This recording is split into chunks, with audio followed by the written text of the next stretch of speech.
और अब देखिए ईरान इजरायली हमले का करारा जवाब दे रहा है। ईरान ने एक साथ 8 देशों पर हमला कर दिया है। बहरीन से लेकर Qatar, UAE, Kuwait, Israel, Saudi Arab और जॉर्डन पर ईरान की ओर से हमला किया गया।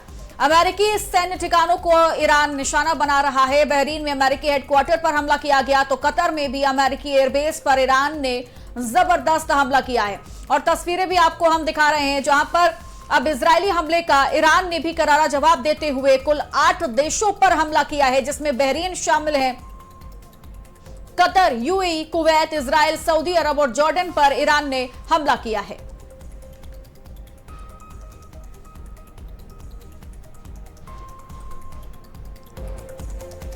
तो ईरान देखिए इजराइल पर लगातार जवाबी हमला कर रहा है। इजरायली डिफेंस फोर्स ने इसको लेकर बड़ा दावा भी किया है, जिसमें बताया गया कि इजराइल की तरफ मिसाइलों की बौछार आ रही है। इजराइल के उत्तरी इलाकों में ईरान की ओर से बड़ा हमला किया गया, जिसमें इजराइल के उत्तरी इलाकों में धमाकों की आवाजें सुनाई दे रही हैं। ईरान के अलावा लेबनान ने भी इजराइल पर हमला किया है और इजराइल में लगातार सायरन भी बज रहे हैं। तस्वीरें आपको हम दिखा दें जहां पर धुएं का गुबार आसमान में उठता हुआ आप देख सकते हैं। कई ऐसी जगहों को चिन्हित किया गया, कई ऐसे सैन्य ठिकाने हैं जहां पर इजराइल ने देखिए हमला किया, लेकिन उसका करारा जवाब ईरान की ओर से भी दिया गया है। 8 देशों को निशाना बनाया गया और उसके बाद इजराइल के उत्तरी इलाकों में भी अब लगातार ईरान जो है वो हमले कर रहा है। ईरान के अलावा लेबनान ने भी इजराइल पर हमला कर दिया है और लगातार इजराइल में सायरन की आवाजें सुनाई दे रही हैं। और एक और बड़ी जानकारी इससे जुड़ी हुई आपको हम दे दें।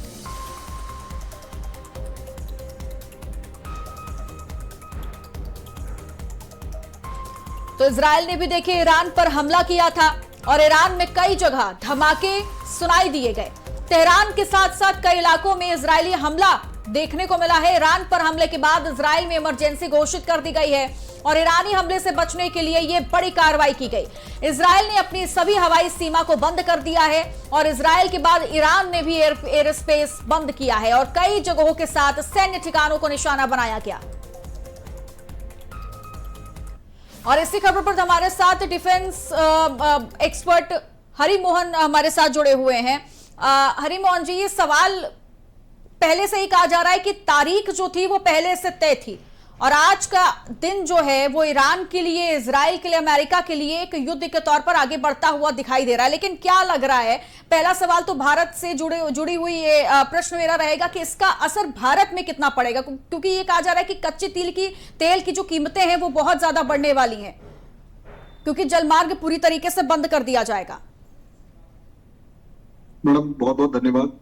देखिए, एक्चुअली अगर सिर्फ कच्चे तेल की कीमतों के पर्सपेक्टिव में हम इस लड़ाई को देखते हैं, मेरा हिसाब होगा कि मेरा मानना है कि काफी ज्यादा नैरो तरीके से इस पूरे मामले को देखें कि हाँ, कच्चे तेल की कीमतें बढ़ी, लेकिन क्या भारत में भी कच्चे तेल की कीमतें इतनी ही तेजी से बढ़ेंगी जितनी लग रहा है? मेरा ऐसा मानना है कि नहीं, इतना ऐसा कुछ खास लगने का, क्योंकि भारत में मतलब मुझे ऐसा लगता है कि मोदी जी ने 2016 से पहले एक पॉलिसी बना रखी है, क्या 2020 से, कि भाई तेल के दाम पहले ही, क्योंकि आगे दुनिया जो है वो डिस्टर्ब होने वाली है, तो तेल के दाम पहले ही इतने ज्यादा बढ़ा कर रखे जाए कि पूरे के पूरे, चाहे पूरी दुनिया में तेल के दाम आसमान छुए या जमीन पे गिरे, हमारे यहाँ तेल के दाम जो है वो डिस्टर्ब नहीं हो।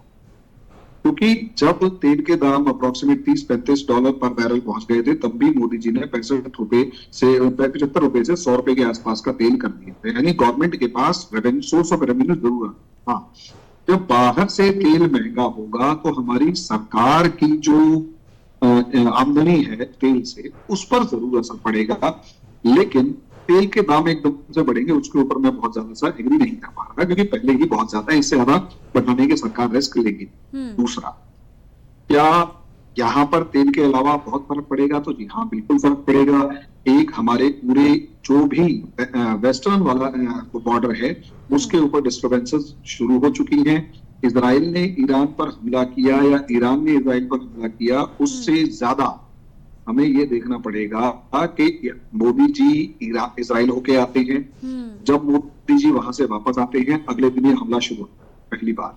लेकिन उससे पहले इजराइल जो है वो अफगानिस्तान को भी एक तरीके से सपोर्ट, इनडायरेक्ट सपोर्ट प्रोवाइड करना शुरू करता है और उसका असर ये दिखाई देता है कि अफगानिस्तान पाकिस्तान के ऊपर हमला करना शुरू कर देता है और पाकिस्तान इतना मजबूर हो जाता है कि अफगानिस्तान के अगेंस्ट एक वॉर डिक्लेयर कर दिया जाता है, जिसमें अखुंदजादा की डेथ भी हो जाती है और सब चीजें।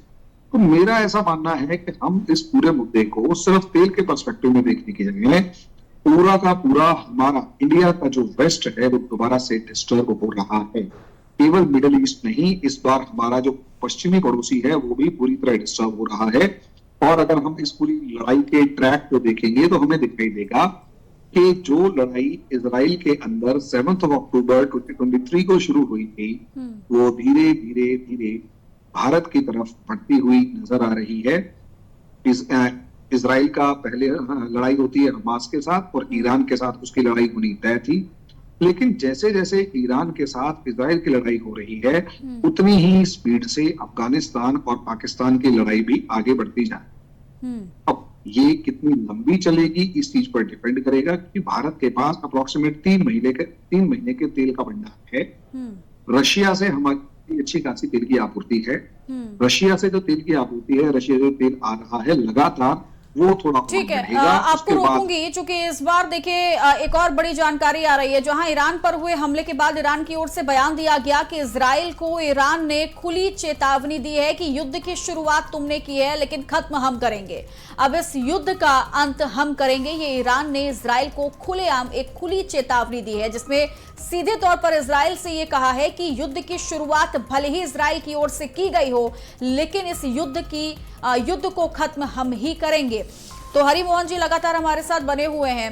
अब सवाल ये है कि पहले ये कहा जा रहा था कि अमेरिका ने कई बार ईरान से बातचीत की है, लेकिन उस बातचीत के बाद ऐसा क्या हुआ कि अमेरिका और इजराइल का एक संयुक्त युद्ध जो है, हमला जो है, वो हमें आज देखने को मिल रहा है।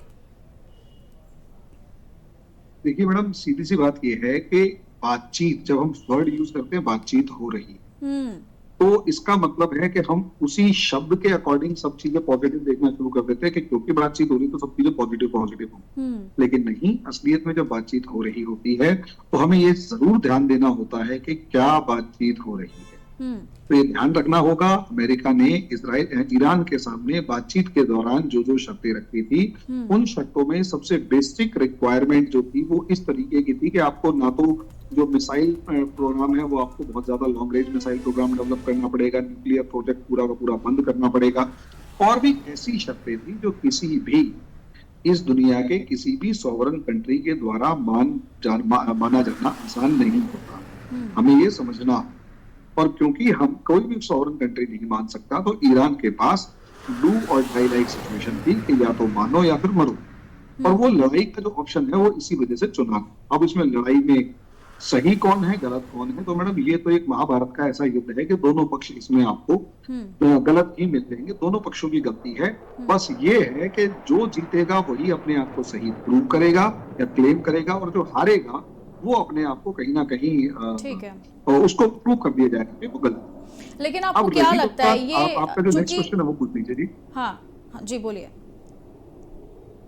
नहीं, आपका कुछ क्वेश्चन है तो। हाँ, मेरा सवाल ये है कि भले हम इजराइल का जिक्र कर ले, अमेरिका या फिर ईरान का जिक्र कर ले, अब लेबनान का भी देखिए बार बार जिक्र हो रहा है, ऐसे में ये युद्ध अगर लंबा चलेगा, चूंकि तय समय जो है, तारीख जो है वो बिल्कुल तय नहीं है कि कब तक ये युद्ध चलने वाला है, लेकिन अगर ये युद्ध बहुत लंबा चलता है तो क्या लगता है कि इजराइल, ईरान, अमेरिका किसे सबसे ज्यादा नुकसान झेलना पड़ सकता है इस युद्ध की वजह से?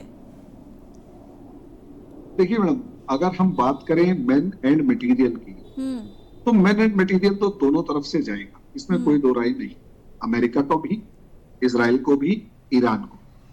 लेकिन असली मामला है कि क्या ईरान की रेजीम चेंज हो पाएगी, तो आंसर है हाँ। क्या ईरान के अंदर जो डिस्टर्बेंसेस पहले से चल रही थी और ट्रंप बार बार कह रहा था कि हमें आ रहा, तो क्या उससे ईरान की जो खामेनेई रेजीम है उसको प्रॉब्लम है, तो आंसर है हाँ। खामेनेई का हाल जैसा सीरिया के बशर अल असद के साथ हुआ वैसा हो सकता है, तो आंसर है। अब ऐसी सिचुएशन के अंदर अगर रेजीम चेंज के टर्म्स में देखेंगे तो आपको लगेगा कि ईरान को बहुत ज्यादा नुकसान हुआ है।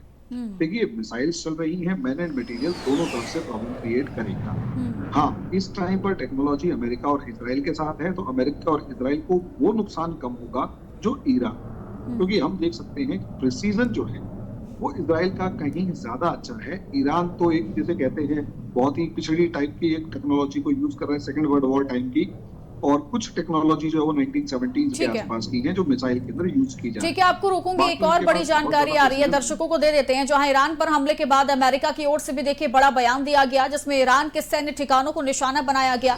अमेरिका ने 30 जगहों पर हमला किया। ये ईरान में 30 जगहों पर अमेरिका द्वारा देखिए हमला किया गया है। ये अमेरिका ने अपना बड़ा बयान युद्ध के बाद बताया है और ये बोला है कि ईरान के सैन्य ठिकानों को हमने निशाना बनाया है।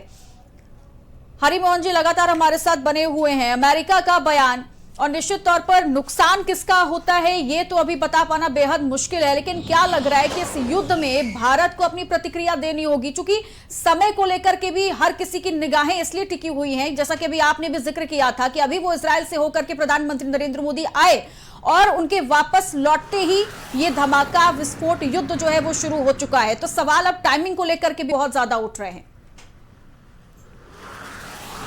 देखिए, भारत की अगर प्रतिक्रिया की बात करते हैं मैडम, तो बहुत सारी प्रतिक्रियाएं कहकर नहीं दी जाती। अगर आप ओपन बयान सुनेंगे तो हर कोई यही कहेगा कि मामले को प्यार से सुलझा दिया जाए, बातचीत से सुलझा दिया जाए, लास्ट में आना तो बातचीत पे ही है। लेकिन जियोपॉलिटिक्स बयानों के दम पर नहीं चलती। अगर हम ज्यादा बयानों की तरफ ध्यान देंगे तो हमारे को साफ तौर पर दिखाई देगा कि मामला हम कैलकुलेट नहीं कर पा रहे। मेन बात है कि क्या मोदी जी किसी ऐसी पोजीशन पर हैं जो इस मुद्दे को अपने तरीके से कुछ सॉल्यूशन तक पहुंचा पाए जो सबके फेवर में हो।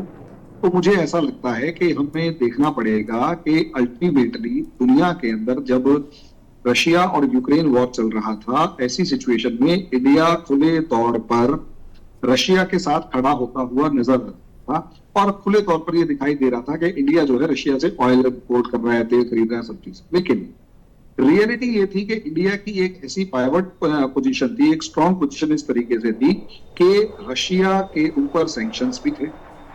रशिया से जो ऑयल आ रहा था वो इंडिया से रिफाइन होकर अगर यूरोप जा रहा है तो यूरोप को थोड़ा सा महंगा तेल मिल रहा था, लेकिन उससे जो प्रॉफिट हो रहा था, इकोनॉमी जो थी वो इंडिया की बूस्ट कर रही। यानी इससे जो डायरेक्ट बेनिफिट था वो इंडियन कंपनीज, खासकर ऑयल कंपनीज को था, इंडियन फॉरेन एक्सचेंज रिजर्व्स को था। यानी इंडिया मजबूत हो रहा था, इंडियन इकोनॉमी मजबूत हो रही थी at the cost of Europe and Russia. लेकिन मेरा ऐसा मानना है कि वो उसके पीछे एक लॉजिक हो सकता है, लेकिन इंडिया ने बहुत ही तरीके से पूरी दुनिया की इकोनॉमी को बचाया, जैसे कि जापान के जो प्रधानमंत्री थे उन्होंने कहा। यही सिचुएशन इस समय पर भी हमें नजर आएगी कि अभी बहुत जल्दी होगा। अभी तो लड़ाई का आज एक दिन भी पूरा बिल्कुल कह सकते हैं कि आज से ये तस्वीरें आ रही हैं, आज से ये युद्ध की शुरुआत हुई है। लेकिन इजराइल ईरान के इस युद्ध में भारत कैसे अपना रोल निभाता है, कहां पर खड़ा हुआ दिखाई देगा, ये भी देखना काफी दिलचस्प रहेगा। इस पर भी हर किसी की निगाहें टिकी हुई है। बहुत बहुत शुक्रिया हरिमोहन कौशिक जी आपका हमारे साथ जुड़ने के लिए।